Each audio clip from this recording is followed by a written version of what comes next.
What is up, everyone? Winter's in full swing here in Utah, and I'm gonna make this video on the fly here today because we got to get out to the car wash. First thing is I had a customer call me. I think one of my bays froze up. I don't think I have enough weep water circulating through those hoses, and we got down to like 15 degrees last night, about the coldest we've been yet. And I think I'm gonna have to take off the hose and get that unthawed. But first thing I want to tell you, because it's gonna be the title of this video, I'm gonna throw the bill for my natural gas, or my gas bill basically, up on the screen here. And if you're seeing that right, yes, 1 month gas bill, $1,100. So that's more than it should be. Regardless if I have like a lot of customers or anything, that is a lot of freaking gas to use. And the reason is not because of hot water. It's not because I have a little heater in my equipment room there. It's because of the in-floor heat. So I know a lot of you guys that watch these videos are potentially looking at car washes, or maybe just bought one and you're learning about it. And if you're in a cold climate like I am, and you have 4-5 months out of a year that you get freezing temperatures, this is a big one. This will eat up a lot of overhead, or be a lot of overhead for you. Not $1,100, I wouldn't think, on just your gas bill. I'll get to why it was $1,100 and the problem. It's really my own fault, and I'm headed out to fix that right now. But my previous bills, I'll show this as well on screen. Back when I opened the car wash, late March actually. April, it was in full swing. May, June, July. So I've been open for about 7 or 8 months now, and my previous gas bills have been $20, $30, because the only thing I've been heating up is just hot water, just my water heater, and it hasn't taken very much at all to heat that. I have my water heater turned down actually really low, like almost to the lowest setting, especially during the summer. I have it set just enough so that as you're like holding the hose in one hand, you have the wand in the other, you can feel that the hose is warm. And I think, that's kind of just like a good cozy feeling to know that you got warm water and everything. And I've also thought about maybe putting a sign out in front of my car washes that we have hot soap or whatever. I specifically put on the meter box that I have hot rinse water, and it has kind of like a flame by it and everything, which is nice. I think people appreciate that they're not just getting tap water or whatever. But anyways, that only cost me surprisingly about $20-$30 to heat that. Now come winter, I've got to heat the mechanical room, keep everything warm there. I only set the thermostat to like 55-60 degrees, but my boiler, my in-floor heat, this is my first winter going into this, and that boiler is not set up right. I found out that the thermostat wasn't even wired in, so it's basically just running the whole time. I had to get a glycol pump to keep the pressure high. I put a new circulation pump on before I even opened up, because I just knew that was bad, just in preparation. That never got wired in correctly by the electrician, and so I'm kind of put together like a band-aid today, but it's going to help out a lot on my usage, and at least get that down. It should cut it down at least in half, but I know I can get that down even more, and once I get everything set up right. So first stop is Home Depot. I got to get some parts.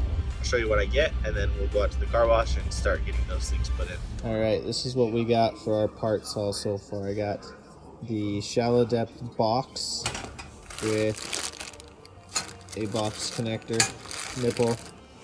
I'm gonna put an outlet in there. I got the cover plate for it. on my circulation pump, I'm gonna put a cord instead of have it hardwired with the string lead for that. And then I got this Wyze plug that I can connect to Wi-Fi and set up some scheduling with.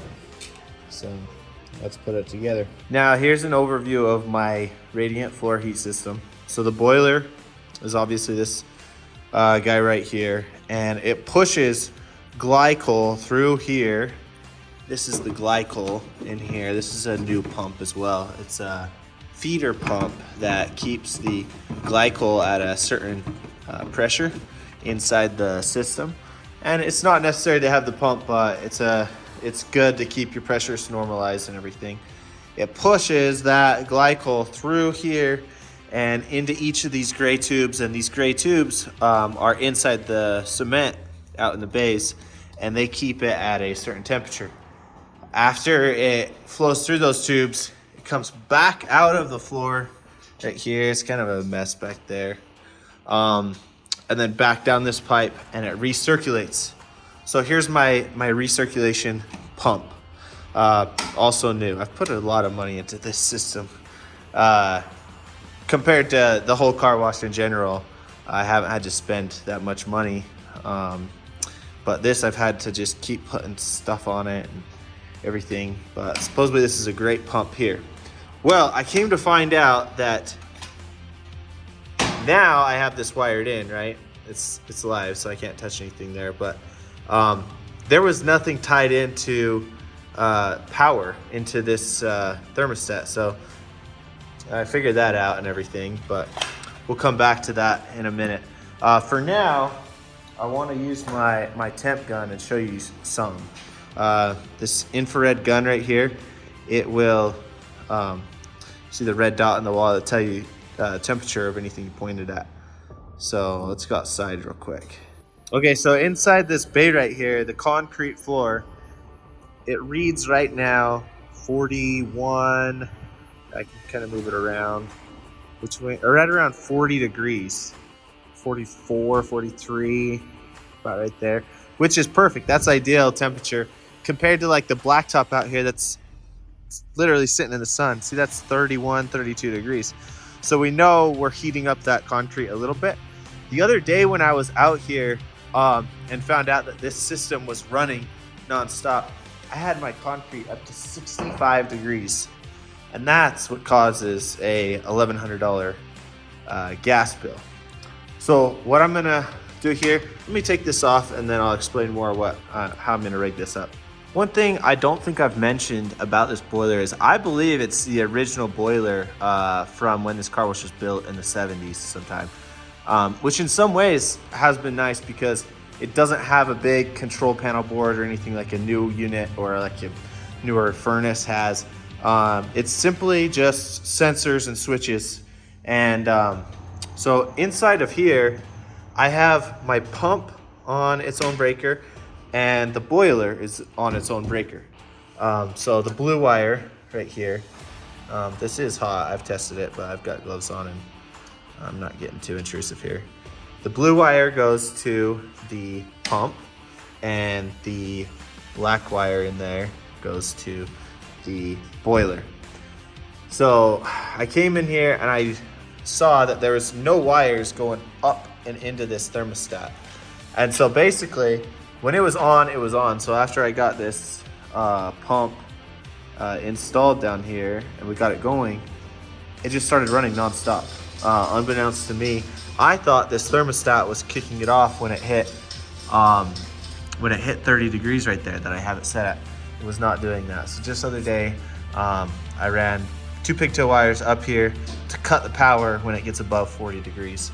You can see on the wall over here, it's 44 right now. So that means that this has not been running actually for most of the afternoon here because we're warm, and it has been running a lot in the past.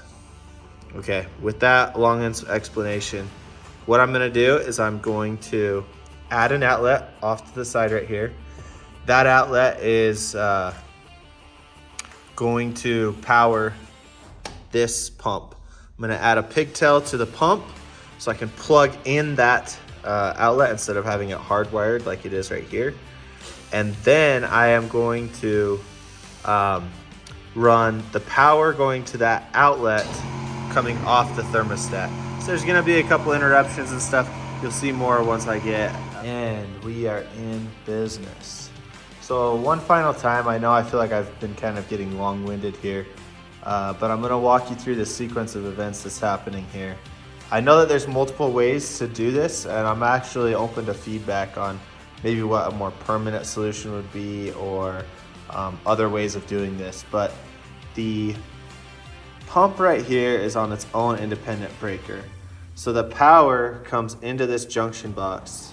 I've routed the power now up first to the thermostat, and then from the thermostat to this plug, from the plug to the smart plug, and then that to this plug that I've rewired into the pump.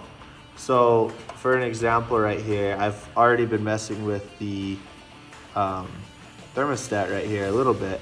I've turned it up so that I get power to this outlet, but if I turn this thermostat down, you see the power drop off right there. And one point of failure that I thought might be an issue was this smart plug reconnecting to the Wi-Fi every time this circulates power, but it actually works pretty well. So if I flip the power back on by turning the temperature back to where it's at, you see that little blue light blink, and it only takes about 10 seconds for that light to go solid, meaning it's reconnected to the Wi-Fi. Once that's connected to the Wi-Fi, it will feed power to the circulation pump if the schedule says so. Now let me show you real quick what the app looks like for that smart plug and what I can do with it. Here is the interface for that Wyze Smart Plug that we had there, and I've got my first device already loaded in here. It's called, I named it Snow Melt because it's the boiler there. And as you can see, it's off now, but I can toggle it on or off just manually right there. But the most important thing is that I can go in here, I can go to the settings, I can go to rules, and in the rules in here I can create like triggers and schedules and a bunch of different things. So right now I have that rule. Let's see, let's back up here. I have schedules set up, I believe. Anyways, I've been in here and done it so far. My schedule is probably going to be something like, turn off at 9 p.m. and turn back on at like 5 or 6 a.m.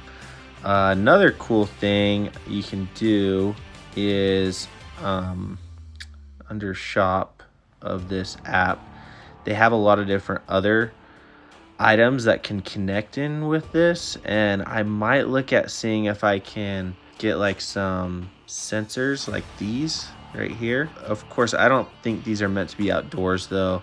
I want to get a sensor that will track the temperature, and then I can just eliminate the thermostat that I have on the wall and set up a trigger that triggers this to be on when the temperature gets below a certain point and it's in between two different times.